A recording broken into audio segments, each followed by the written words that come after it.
মিমির প্রতি বেজায় চটে যান তুফান ছবির পরিচালক রায়হান রাফি। মিমির সাথে কাজের তিক্ত অভিজ্ঞতার জন্য রায়হান রাফি মিমির ওপর প্রচণ্ড রেগে আছেন এবং তিনি খোলাখুলি একটা বিস্ফোরক মন্তব্য করেই ফেলেছেন।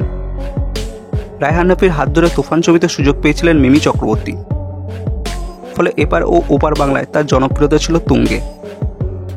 তারপরে তিনি যথেষ্ট অহংকারী হয়ে পড়েছিলেন, এমনকি পরিচালক রায়হান রাফিকেও তিনি পাত্তা দিচ্ছিলেন না। মিমি চক্রবর্তীর এরকম ব্যবহারে প্রচণ্ড অখুশি পরিচালক রায়হান রাফি।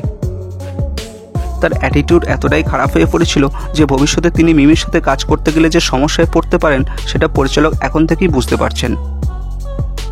তাই মিমি প্রসঙ্গে পরিচালক রায়হান রাফি একটা বিস্ফোরক মন্তব্য করেই বসলেন। তিনি মিমির ব্যাপারে এতটাই চটে আছেন যে মিমি প্রসঙ্গে তিনি বলেই দিলেন যে জীবনে তিনি কোনোদিনই মিমিকে কাজে নেবেন না। তো বন্ধুরা, পরিচালক রায়হান রাফির এই সিদ্ধান্তটা মিমির জন্য কতটা ক্ষতিকর কমেন্টে জানাতে ভুলবেন না। ভালো থাকবেন, সুস্থ থাকবেন।